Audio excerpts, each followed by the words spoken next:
Halo Sobat Unggul, kali ini perdana banget BEM ngadain podcast dengan bintang tamu yang hari ini keren banget, gak kalah keren, yaitu mahasiswa prestasi dari ISMA Batch 2021.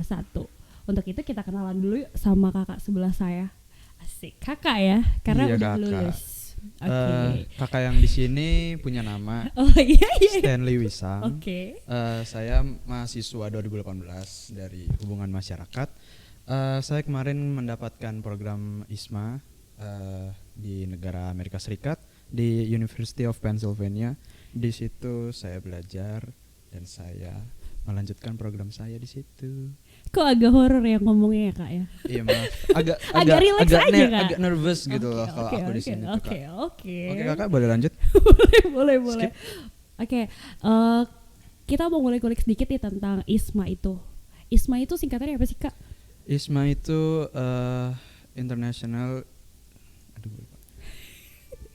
International Student Mobility Awards. Oke, terus Ya, dia termasuk kategori pembelajarannya tuh kayak gimana sih? Atau itu beasiswa? ya Atau program kalau aja? ISMA itu kan dia masuk ke dalam salah satu program Merdeka Belajar Kampus Merdeka ya.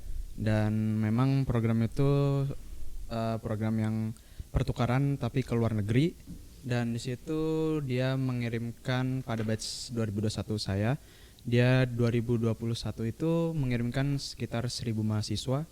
Dan Esa Unggul sendiri kebagian mengirimkan sekitar 11, itu sudah dari puluhan ribu universitas di Indonesia, PTS ataupun PTN. Jadi menurut saya kampus Esa Unggul did a good job untuk mengirimkan 11 dari kampus Esa Unggul itu sendiri. Salah satunya Anda ya? Salah satunya saya. Oke, berarti Anda termasuk mahasiswa prestasi ya? Menurut saya cukup berprestasi ya. Tidak perlu penekanan dalam hal itu karena saya pun sudah sadar. Oke. Maaf, tidak bermaksud sombong gitu ya. Iya, karena Anda bisa disombongin, ada yang Iya, disombongin. harusnya ini. Yang penting Oke. percaya diri saja. Oke. Masalah orang menerimanya nanti saja lah ya. Siap. Oke, lanjut. Lama-lama kita stand up di Iya, sini ya. Lama-lama ini berubah konten. Oke. Terus Oke, boleh cerita gak sih syarat atau timeline yang kalau kita emang pengen ikut program ISMA, karena yang saya tahu ya saat ini juga program ISMA ini bakal dibuka kembali. Iya, betul. Mungkin dalam saya membicarakan timeline juga syarat-syarat untuk pendaftaran mungkin agak panjang, tapi saya mungkin akan menceritakan dari awal sampai akhir. Begitu ya mungkin. Boleh. Oke. Biar mahasiswa di sini atau mahasiswa 2020, 2021 maupun 2019 maksud saya bisa tahu nih. Iya. Siapa tahu kan kakak bisa jadi contoh dari Iya. mahasiswa lain. Ya, mungkin saya akan menceritakan timelinenya biar para calon-calon pendaftar bisa mendapatkan gambaran apa yang harus dilakukan ya. Sebenarnya sudah terpublish timeline untuk pendaftarannya, tapi akan saya ceritakan terlebih dahulu untuk saya sendiri. Jadi pertama itu kita melakukan pendaftaran dari kantor urusan internasional dari Esa Unggul, di mana sebenarnya kita diseleksi dulu di situ agar Esa Unggul sendiri mengirimkan calon-calon yang memang sudah melewati filternya mereka tersendiri agar tidak mengirimkan mahasiswa yang mungkin tidak cocok atau tidak memiliki kapabilitas untuk ada di luar sana. Jadi kita melewati filter dari KUI itu melalui ya kita mengurus surat seperti kita mengurus surat rekomendasi dari Kaprodi terlebih dahulu. Lalu di situ kita difilter dengan mungkin pada saat itu saya ingin cerita bahwa saat Zoom meeting bersama KUI, di situ ada banyak mahasiswa, calon mahasiswa yang ingin ikut ISMA, dan ternyata ujung-ujungnya yang memang daftar itu tidak sebanyak orang yang ikut pelatihan. Jadi memang yang dibutuhkan itu adalah kegigihan mahasiswa tersebut itu sendiri. Setelah melewati Zoom pelatihan, kita mengisi form dari KUI, dan apabila kita sudah mengisi tersebut, KUI untuk ISMA dia meminta surat rekomendasi dari KUI. Jadi kita harus mendapatkan surat rekomendasi tersebut dari KUI terlebih dahulu. Makanya setelah difilter oleh KUI, data-datanya sudah tepat, kita mendapatkan surat rekomendasi dari KUI. Baru dari situ kita bisa mendaftar di web ISMA itu sendiri. Untuk daftar di web ISMA kita memerlukan surat rekomendasi KUI, tadi saya sudah sebutkan. Lalu juga ada tes bahasa Inggris, English Proficiency Test, di mana ISMA memiliki standarnya masing-masing. Untuk TOEFL, untuk IELTS, dan juga untuk Duolingo itu mereka menggunakan ketiga itu.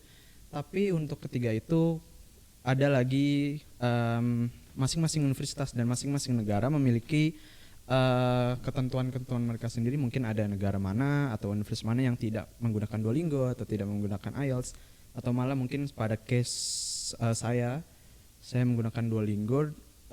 Untuk ISMA memiliki standar 100 agar dapat mengikuti program ISMA sendiri, tapi untuk University of Pennsylvania dia meminta Duolingo di atas 120. Jadi memang mereka university di luar memiliki standarnya masing-masing apabila sudah melewati dari standar ISMA. Lalu kalau sudah mendapatkan English Proficiency Test dan sudah mendapatkan skornya, kita daftar melalui web ISMA, di mana di web ISMA kita dihadapkan oleh pertanyaan esai, di mana pertanyaannya itu meliputi apa motivasi Anda mengikuti program ini dan kontribusi apa yang akan Anda berikan kepada negara, kepada program, kepada pemerintahan, juga apa yang akan Anda lakukan setelah lulus dari ISMA ini. Pertanyaan-pertanyaan semacam itu yang akan menguji kepribadian juga kapabilitas individu yang daftar ISMA. Lalu setelah ada seleksi esai dan seleksi dokumen, yang tahap terakhir itu sebenarnya adalah tahap yang lumayan mendebarkan kalau buat saya. Itu tahap interview, di mana tahap interview dilakukan secara full English. Dan di situ saat mendebarkan, kenapa? Karena mereka akan mempertanyakan data-data yang kita taruh pada pendaftaran, juga mereka mempertanyakan apa saja yang akan kita lakukan, visi kita di sana apa, misi kita apa di sana, dan ingin accomplish apa di sana, dan pertanyaan-pertanyaan yang sewajarnya ada untuk memfilter kepribadian-kepribadian yang cocok untuk bertarung di luar sana. Setelah itu hari penghakiman. Oke, hari penghakiman datang juga. Dan penungguannya itu bisa sampai, kalau saya kemarin itu 2 minggu, mungkin 2 minggu lebih dari semasa interview. Dan sayangnya pada saat pengumumannya itu lewat web, tidak melalui email. Webnya sering crash, jadi sangat mendebarkan karena ada mahasiswa yang pas waktu melihat dia keterima, tapi pas waktu dari refresh ternyata error atau apa, jadi sangat bikin takut lah ya, iya deg-degan. Lalu pas waktu saya buka dan ya alhamdulillah puji Tuhan saya keterima memang di kampus pilihan saya, University of Pennsylvania, dan di situ mau senang tapi aduh ini bener kagak ya, jadi kan mikirnya gitu, ini error kagak ya, jadi mikirnya gitu, refresh, bener ini, bener baru ke orang tua, ke keluarga, aku diterima, peluk. Oke, berarti ada rezeki juga ya buat Anda. Iya betul, di situ semua rezeki. Oke, kayak gue kepo deh, kenapa sih lu tertarik sama Pennsylvania? Oke. Mungkin di alasan gue milih University of Pennsylvania itu kenapa? Karena semoga gue nggak coming off too strong atau coming off terlalu songong, tapi kayak gue nggak terlalu tertarik sama Eropa dan Asia juga gue nggak terlalu tertarik.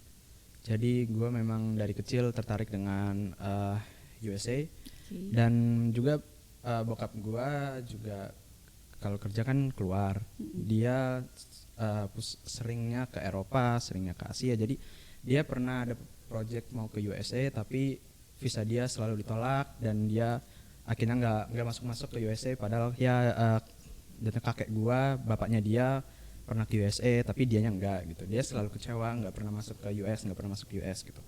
Jadi gua kayak ada satu api semangat lah buat gua untuk ke USA, untuk membuktikan kalau gua bisa melanjutkan mimpi dari orang tua gua gitu. Jadi sebenarnya di luar dari preferensi gua ada juga nilai personal gua untuk memilih kenapa gue memilih pilihan gue. Oke, gue merinding sih denger lo. Thank you. Karena itu apa ya, kayak sebuah impian yang mungkin lo bisa lanjutin dari keluarga kan. Pasti bapak lo juga bangga, papa lo sebagai papa lo bangga juga deh sama lo pasti. Bangga kan, Pak? Bangga pasti. Thank you, Pak. Buat papanya Stanley yang bisa nonton ini, nanti kita akan lanjut di YouTube. Nggak lanjut di WA nih. Boleh. Terus gue kepo juga nih, di sana itu lo berapa lama sih? Di sana kalau in my case kita di sana peraturannya kan 1 semester. Tapi untuk semua university juga semua negara memiliki kalender akademik yang berbeda-beda. Jadi kalau gue pribadi gue di sana 4 bulan, tapi kayak di Eropa ada yang 5 bulan atau mungkin lebih atau malah mungkin kurang. Dan juga kayak gue kalender akademik gue mulai di bulan September. Jadi September, Oktober, November, Desember 4 bulan. Ada teman gue yang ke Turki, dia mulai dari November. Jadi semua university dan semua negara punya yang beda-beda gitu. Jadi enaknya di gue ya karena gue setelah dari semester 5 ya. Semester 6 selesai langsung pergi kan gitu. Jadi lanjut gitu langsung belajar. Kalau kayak temen gue kan harus nunggu berapa bulan gitu, deg-degannya ada gitu. Terus gue mau tahu juga nih, kan kita juga lagi pandemi ya, COVID-19, semua pasti merasakan juga. Nah di sana tuh gimana sih tentang COVID? Ya boleh cerita nih? Boleh. Gimana ya, kayak menurut gue memang bukan topik pendidikan, tapi mungkin gue cerita aja kehidupan hidup bersama COVID di negara lain. Di sana memang banyak orang nggak pakai masker, dan memang rata-rata copot masker. Kecuali di dalam ruangan. Itu kalau di kota saya di Philadelphia. Jadi kalau waktu saya ke New York, di situ orang-orangnya antara pala batu atau nggak tahu kenapa mereka nggak ada yang pakai masker satupun, dan mau masuk ruangan mau nggak di ruangan mereka nggak ada yang pakai masker. Tapi untungnya di kota saya kalau di dalam ruangan kayak di ruang belajar atau apa memang diberi polisi untuk menggunakan masker bagi mahasiswa, pengajar dan lain-lainnya. Lalu juga kita di sana walaupun kita tidak diwajibkan menggunakan masker atau tidak boleh berkerumun, tidak diwajibkan juga, tapi University of Pennsylvania menawarkan tes COVID bebas gratis kapanpun kalian mau gitu. Tapi kalau secara wajib tapi dilakukan 2 minggu sekali. Jadi dia terintegrasi oleh aplikasinya. Kalau hasilnya negatif boleh belajar, tapi kalau positif kartu kita dibekukan, nggak bisa masuk ke fasilitas-fasilitas yang disediakan. Lalu juga kita dipindahkan ke dorm yang untuk memang karantina. Jadi memang sebenarnya di situ enaknya ya lepas masker enak gitu. Jadi kehidupannya nggak se-stressful ya, kalau bisa dibilang nggak se-stressful kayak gimana ya. Saya waktu pulang ke Indonesia baru COVID itu baru rasa nyata lagi. Kenapa? Karena pulang positif ya. Di karantina. Oke, di karantina berapa lama tuh? Aduh, di karantinanya 3 hari di Kemayoran, terus ternyata dinyatakan positif, di karantina lagi di Kemayoran lagi, terus 15 hari lah, kalau hitung-hitung 15 hari sampai 20 hari, saya lupa.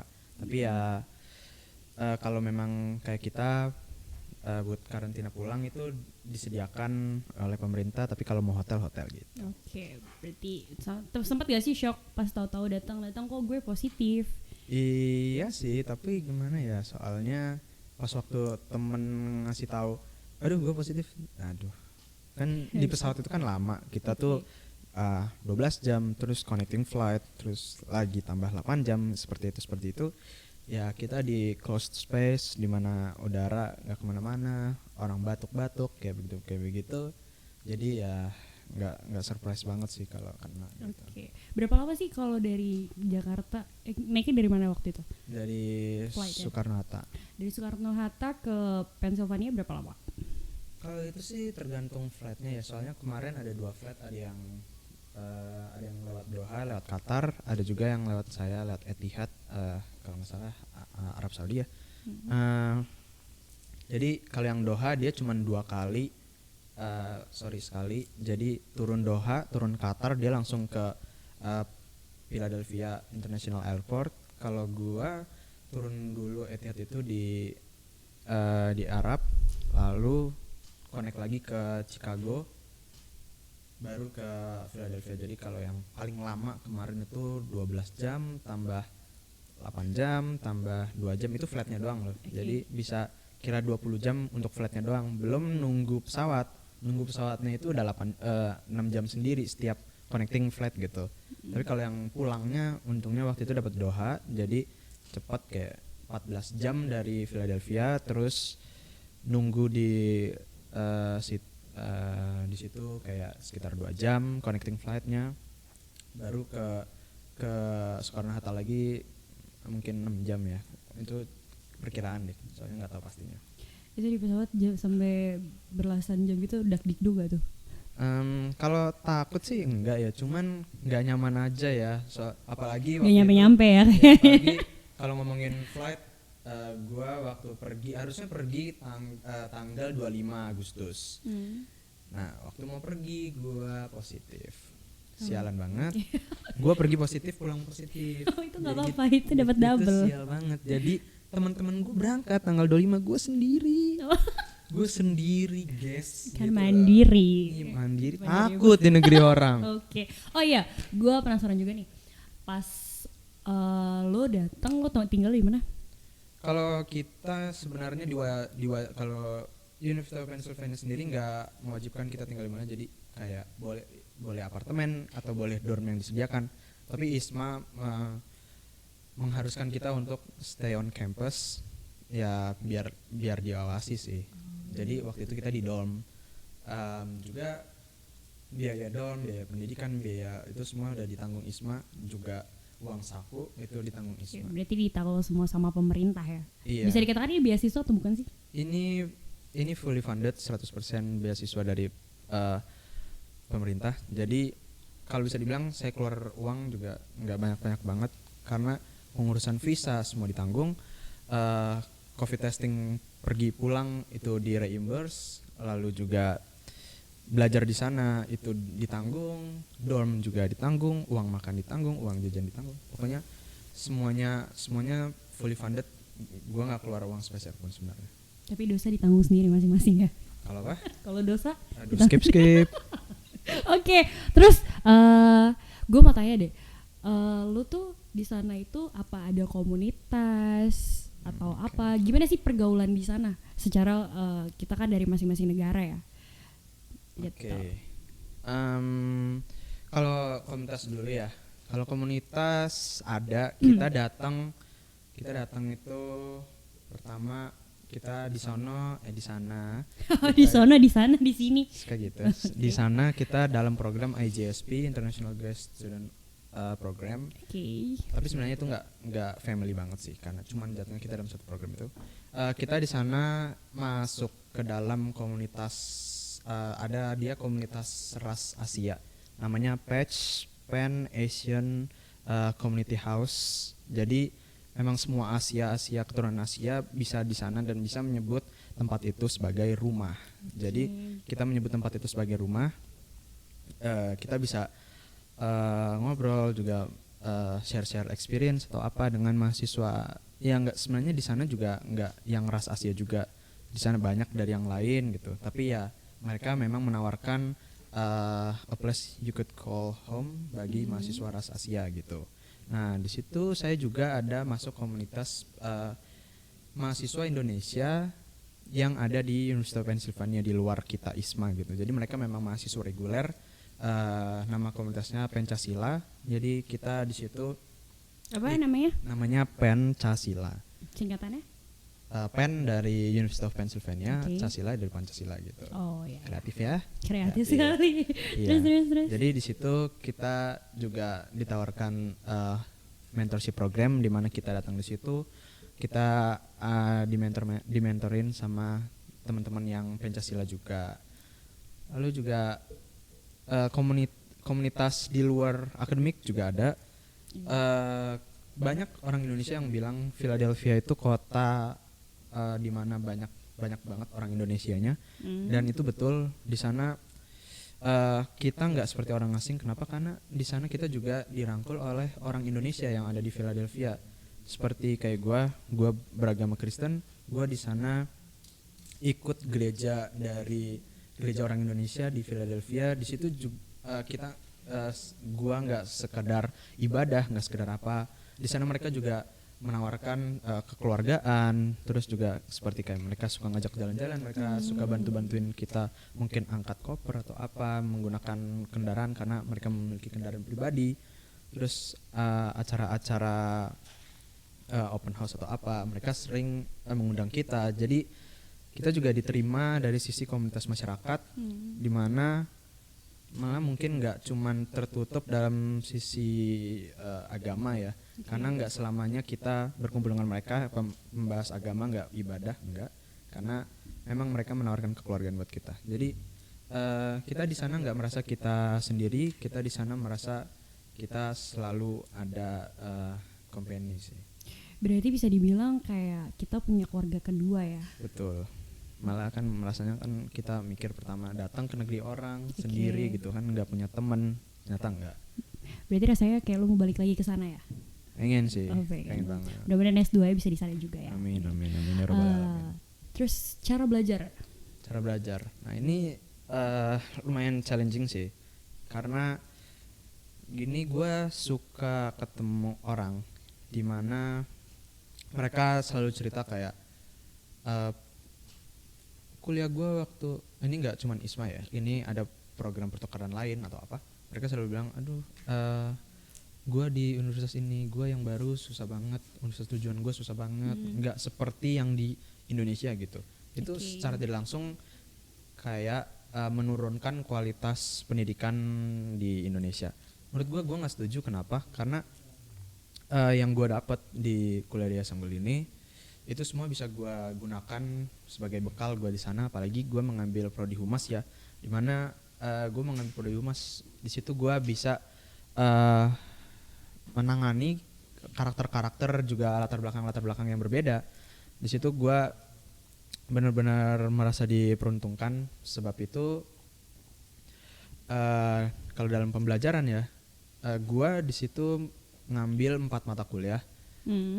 2 mata kuliah itu dari Fakultas Komunikasi. Jadi yang pertama ini mungkin ini yang gue nggak terlalu pelajarin di Indonesia.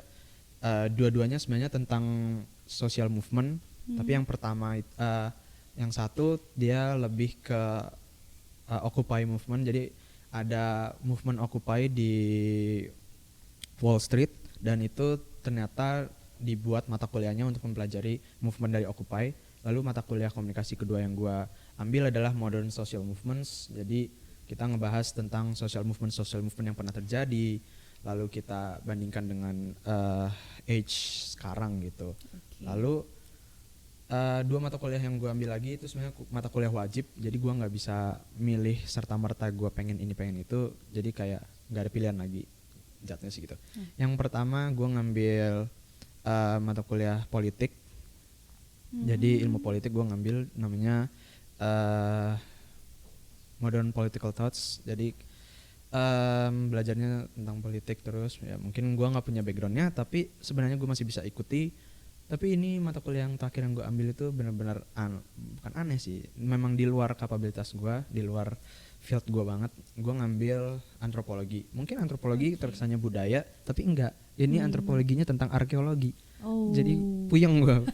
Gue bingung banget belajar site arkeologi, belajar batu, belajar tulang, terus belajar sejarah yang ya benar-benar bingung gitu. Apalagi kan di situ semua textbook, semua jurnal in English. Jadi mereka punya, kalau kayak jurnal biasa cuman bahasa Inggris oke lah ngerti. Tapi mereka kan punya term-term yang mereka sendiri gitu. Dalam bahasa Indonesia mungkin gua nggak ngerti, apalagi dalam bahasa Inggris gitu. Term-term arkeologi yang gua nggak ngerti gitu. Nah itu semuanya untungnya gua bisa tackle dan gua lulus semua mata kuliahnya. Alhamdulillah. Iya. Tapi mungkin yang bisa gua perhatikan dari cara belajar sih ya, perbandingannya itu ada di mereka sistemnya itu datang ke mata kuliah pertemuan, kita harus udah siap apapun itu yang mau dibahas. Jadi kita tuh diberi kayak reading, itu biasanya jurnal atau buku. Jadi sebelum kelas kita diberi reading, itu ada kayak 2 sampai 3 jurnal kita harus baca, dan satu jurnal itu biasanya 20 halaman, 30 halaman, dan itu panjang banget kan. Itu kita harus baca dan kita harus ngerti. Nanti nyampe kelas diskusi. Dosen tuh cuman sebagai mediator aja, nggak lecture banget gitu. Sistemnya tuh lebih ke diskusi banget. Jadi waktu gue pertama datang, mereka mahasiswa langsung ngomong gitu. Si dosen cuman kayak ngebuka, oke, we're gonna talk about bla bla bla bla bla. Ya udah satu ngomong merambat-rambat. Di situ gue bingung, ngomongin apa ini? Gue tahu materinya tapi gue nggak tahu apa yang mereka omongin gitu. Ternyata pas waktu gue ini tanya ke teman gue yang di sebelah, what are you guys talking about gitu, lu ngomongin apa? Terus didn't you read the reading from last night gitu. Terus ada reading gitu ya. Ya udah gitu. Gue akhirnya mau nggak mau from there gue harus baca reading gitu biar bisa ikut diskusi, bisa ikut pembelajaran, karena merasa out of place banget kalau gue nggak bisa ikutin pembelajaran gitu.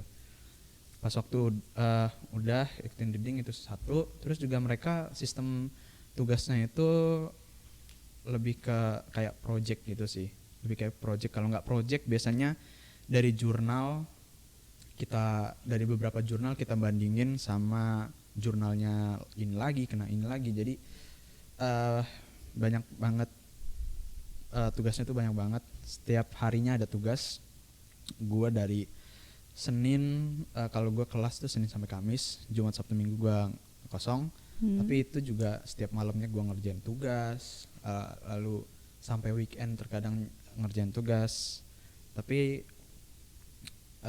kalau ngomong tentang sosialnya ya, kalau di sana sering ya mereka tuh kenal dengan term work hard, play hard. Jadi mereka suka ngelepas di weekend gitu.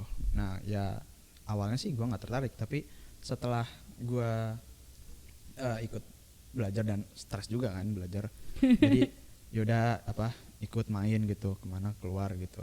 Jadi ya bisa disimbangin lah, nggak belajar banget. Refreshing lah ya. Refreshing, iya. Dan walaupun pelajarannya berat, pelajarannya berat, gue bisa kayak pergi-pergi ke beberapa daerah juga, seperti kayak tadi gue bilang ke New York atau kemana gitu. Jadi nggak serta-merta schedule gue padat gitu, asal bisa disimbangin aja sih. Berarti asik ya, lo bisa sambil belajar, lo bisa refreshing, bisa jalan-jalan juga ya nggak sih? Iya. Nah terus gue mau nanya nih, pengalaman yang paling banget berkesan selama lo mengikuti program ISMA dari awal sampai akhir, itu apa? Kalau pengalaman yang paling berkesan say. Ke lipat lidah saya. Makan keju dulu. Aus. Itu ada minum. Oke, nanti ya konsumsi ya. Oke. Kalau yang paling berkesan sih kalau dari kampus ya. Gue waktu itu ngadain special event sama kita anak-anak ISMA, ngadain special event kita juga. Di situ kita ingin memperkenalkan kebudayaan Indonesia, dan pokoknya ceritanya panjang dan bisa dibayangin hardshipnya, susahnya gimana sekelompok mahasiswa Indonesia yang jatuhnya nggak tahu siapa di sana, koneksinya nggak ada gitu. Kita bisa pull off something like that gitu. Kita bisa mengadakan special event, kita memperkenalkan budaya dari batik, Sumpah Pemuda, juga kita ada Uni Life, jadi kita ngebandingin kehidupan mahasiswa-mahasiswa di University of Pennsylvania dengan di sini kayak sebagai contoh, kalau di Indonesia kan kalau S1 dokter itu langsung ya S1 dokter. langsung bisa S1 dokter gitu, kedokteran.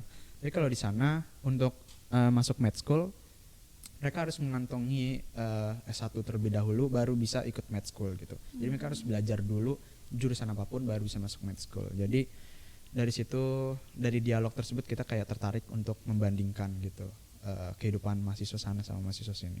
Itu kalau dari dalam lingkup kampus ya. Tapi kalau menurut gue yang paling berkesan itu saat gue ke New York, di mana gue nggak pernah ya Jakarta kota yang besar memang, tapi nggak seindah New York, nggak sebesar New York, nggak semegah New York gitu. Jadi skyscrapers juga itu keren banget di sana, pemandangannya bagus gitu dan ramah untuk jalan kaki, jadi enak. Gitu.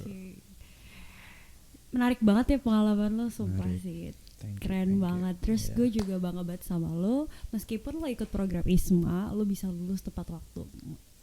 Lebih cepat ya, bukan Iya. tepat waktu lagi. Keren banget sih. Itu tipsnya apa sih? Kalau gue boleh tahu. Kalau tips ya, mungkin kalau gua sih waktu itu karena kayak mikirnya tuh semester 7 kayak semester 8 cuman tugas akhir kan. Kayak Oke. cuman ngurusin skripsi. Jadi kayak ya jatuhnya males banget gitu, cuman datang balik lagi. Ini kan pendapat lo sendiri Iya, ya. pendapat Perlu aku digaris sendiri bawahi nih. ini adalah Iya. pendapat lo sendiri. Ini Terus kalau dalam case gua gitu, masuk dalam program, terus juga gua merasa kayak sebenarnya selain belajar kegiatan kampus dan lain-lain, gue masih bisa nyisipin waktu buat ngerjain skripsi.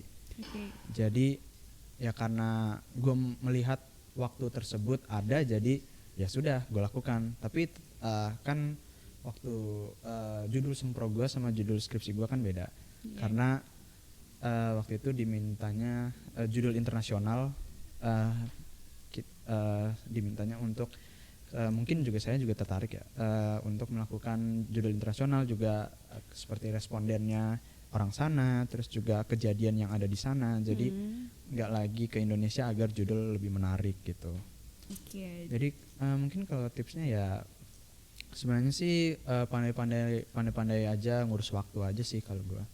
disiplin gak sih waktunya? Harus bisa Iya. bagi waktunya. Iya sih, lebih disiplin. Terus juga kayak masalah tidur gitu, itu juga perlu diperhatikan ya. Tapi enaknya sih kalau di sana memang orang-orangnya tuh bukan tipe-tipe orang yang bisa bangun pagi gitu. Mereka tuh jam 7 itu kota tuh udah masih serem gitu. Orang masih banyak homeless, masih banyak orang-orang berbahaya, shady person gitu, masih ngeri jam 7 itu. Jadi ya memang gue suka banget siang. Jadi gue ngikutin mereka aja. Cocok lah ya. Juga kelas tuh dimulai paling cepat kalau gue jam 1 gitu. Oh berarti di sana tuh udah gak ada Zoom ya? Zoom enggak, Harus lo datang. kita belajar full offline gitu. Kita belajar full di kelas ketemu orang gitu. Jadi ya enaknya gitu. Tapi ada terkadang kalau misalnya kayak kelas nggak bisa, ini dosen sakit atau apa atau gimana, kita Zoom gitu. Seru banget. Jadi buat lo nih, kita di akhir acara ya. Oke. Karena lo juga udah aus ya kayaknya. Aus. Oke. Kelihatan ya dari cara gue ngomong dan tenggorokan gue udah kering gitu ya. Udah. Oke, thank you kakak host udah ngertiin aku. Oke, terus kita balik lagi nih. Karena program ISMA ini mau dibuka, udah dibuka ya, timeline-nya juga udah ada. Ada nggak sih motivasi dari lo buat semangatin mereka? Buat mereka-mereka yang mau ikut calon ya. Ya, betul. Boleh lihat Jadi kamera saya. yang bakal gue omongin ini berdasarkan pengalaman gue aja. Maksudnya yang tadi gue udah omongin berdasarkan pengalaman gue aja. Kenapa? Karena di sana banyak banget orang-orang ambisius ya. Kayak gue tuh nggak seaktif itu di kampus juga. Lu tau lah. Karena kita sekelas. Iya, kita sekelas. Kita Satu angkatan gitu. PR 2018 Iya. KHI. Tapi rata-rata orang-orang di sana itu ambisius semua, seperti kayak salah satu banyak teman saya yang mungkin dia CEO dari komunitas ini, atau dia punya komunitas ini, atau apa, dia organisasi ini besar, dia punya non profit juga gede, dan dia rata-rata memiliki pemangku kedudukan yang lumayan di atas gitu. Banyak orang yang bisa dibilang tuh kalau zaman sekarang ambisius di sana. Dan menurut gue untuk bertahan juga untuk bisa termotivasi adalah jangan berkecil hati aja sih. Soalnya kayak ada teman gue padahal dia itu kuliah juga di kampus ya kalau bisa dibilang nomor 1 di Indonesia, nggak usah gue sebut namanya. Terus juga boleh. Dia itu ikut BEM-nya, dia juga punya kepentingan di organisasinya, tapi dia masih berkecil hati karena dia ngelihat orang yang lebih hebat dari dia, dan itu buat dia stres selama perjalanan dia di ISMA. Dan kalau buat gue sendiri gue enggak, tapi itu bukan karena gue songong atau apa, karena gue memang nggak ada di field itu gitu. Gue nggak bisa mendorong gue di field dimana gue ngeliat ke atas, gue kecil gitu. Tapi kalau buat yang tips gue mungkin percaya diri aja dengan diri sendiri kita, kapabilitas sendiri. Yang penting kalau kalian merasa kalian bisa, kalian lebih baik lakuin aja. Karena kayak gue, kalau case-nya gue itu sebenarnya bisa dibilang coincidence banget, karena gue dapat infonya aja dari grup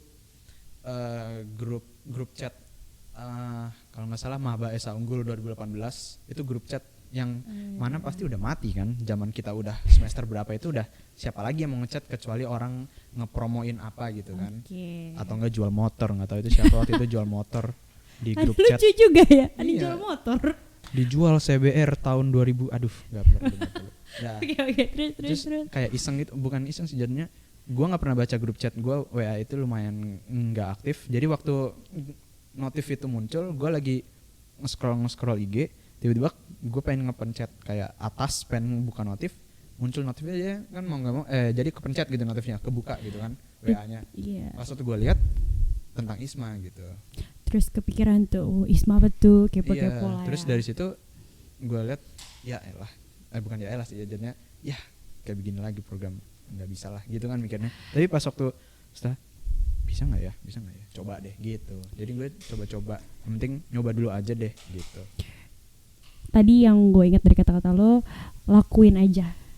Yang penting lakuin aja. Kalau masalah bisa atau enggaknya, jujur gue aja waktu awal daftar juga nggak mikir gue bisa atau enggaknya, kayak ngikutin akademiknya atau ngikutin sosialnya orang-orang di sana. Gue nggak mikirin hal-hal seperti itu, tapi itu balik lagi mungkin kepribadian gue. Kalau kalian punya kepribadian lain mungkin kepribadian lainnya apa nih? Agak serem nih. Bipolar, bukan. Jangan. Terus. Punya cara-cara sendiri untuk men-tackle masalah-masalah tersebut. Jadi ya prinsipnya sih kalau dari gue mending coba aja dulu. Kalau memang susah nanganinnya, cari teman yang bisa dibicarain gitu. Cari teman yang bisa dibicarain berarti sama-sama saling motivasi gak sih? Iya. Jangan cari teman yang saling menjatuhkan. Aduh kan balik lagi kita. Terus.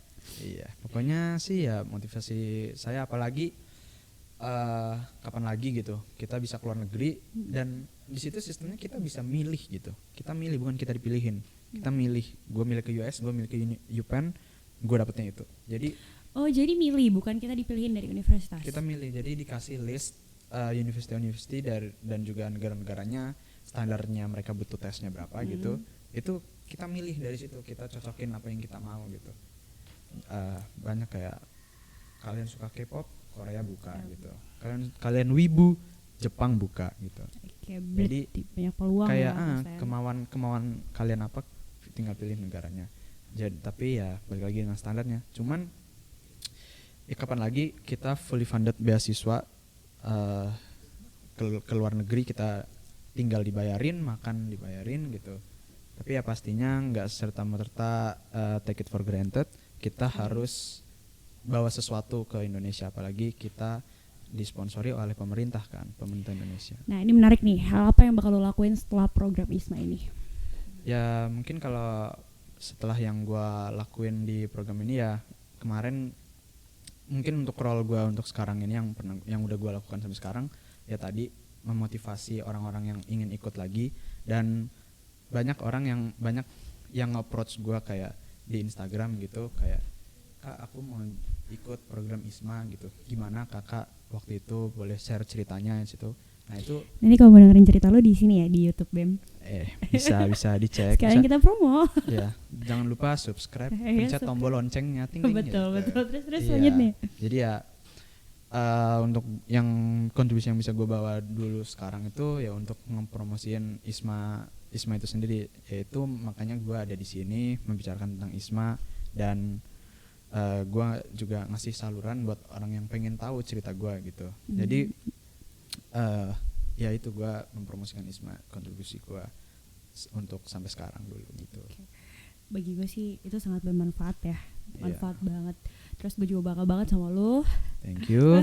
Padahal dulu kita belajar bareng dan lu tahu gue orangnya gimana. Tapi kita nggak boleh ngeliat orang dari cover atau Aduh, cara thank dia you. belajar, karena Betul. kita juga apa ya, dia yang bisa memastikan dirinya sendiri ya nggak sih, kayak Betul. yang jemput asanya adalah lo, Sendiri. yang Iya. bisa membuktikan hanyalah lo, dan akhirnya bukan sekedar angan tapi sebuah harapan dan kenyataan. Asik, asal Oke. masuk. Itu kata-kata terakhir dari gue. Ada yang mau di kata-kata terakhir? Kata-kata terakhir Kayaknya serem banget ya. Kalau gua timpa lagi kata-kata lu jadi kurang keren. Menurut gua udah keren banget sih. Itu udah kece banget. Jadi oke, kita selesaikan. Oke, mungkin promosiin Instagramnya Stanley ya. Kalau emang kalian ada yang masih yang mau ditanyain seputar ISMA maupun pengalaman dia ada di sana, boleh di Aku follow. gua. Oke, gue lo aja kali ya. Sebenarnya pengen banget ngepromosin Instagram gua. But Tapi minggu lalu Instagram gua kena disable sama Instagram. why?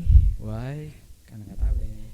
Jadi kena disable, kayak nggak tahu kenapa tiba-tiba gua nggak bisa login, terus pas waktu mau masuk nggak bisa, dan akhirnya jadi Instagram user. Jadi udah di delete Instagram gue. Jadi gua belum buat Instagram baru. Jadi kalau mau kontak gua bisa dari BEM-nya aja, nanti biar Oke. BEM yang kontak gua. Saya mewakili Vkom 2018, khususnya Public Relation 2018 KHI. Bangga banget punya lo. Thank you, Tik. Dan lo bisa kasih kita semua harapan Amin. tentang perjalanan lo. Gue yakin keluarga lo juga bangga. Semangat terus Stanley, semoga apa yang lo mau wujudkan bisa tercapai. Sampai ketemu di top nantinya. Bye-bye. Bye. Dah, kita tutup ya. Oke, terima kasih Sobat Unggul yang udah gabung sama podcast perdana kita pada hari ini tentang tema mahasiswa prestasi program ISMA Batch 2021 bersama Aku, Bonaventure Stanley Alexander Wisang, tapi biasa dipanggil Stanley aja. Oke, Stanley agak lebih gantengan soalnya. Thank you. Oke, jadi kita berdua, lo jadi host juga deh kayaknya sekarang. Kapan nih? Sekarang. Udah lulus nih. Oke, Gua buat ini ya, promosiin BMWUK. boleh banget. Oke, thank you banget buat semua yang udah nonton, udah stay di sini, udah gabung keasikan kita ngobrol-ngobrol cantik, ngobrol-ngobrol manja Oke, biasa aja kayaknya muncrat. di sini. Dan buat tema-tema atau keseruan-keseruan lainnya, mungkin bisa dicek ya Kakak Yupika Mukti. Oke. Di mana? Bisa dilihat di Instagram BEM UEUKHI. Tapi BEM. kalau mau yang lihat YouTube gimana Kakak? Ada, boleh promosin sekalian. Boleh gua omongin? Boleh. Kita bisa ngeliat YouTube-nya di BEM KHI. Jadi bisa teman-teman kepoin keseruan-keseruan Kakak Yupika juga sama tim-timnya. Baik. Dan mungkin nanti ada gestar-gestar lainnya yang bisa mungkin lebih seru dari gua atau mungkin lebih cupu dari gua. Oh my god, Nggak terlalu mungkin lah ya. sombong Nggak mungkin Anda lah ya. Oke. Nggak mungkin lah ya. Kenapa?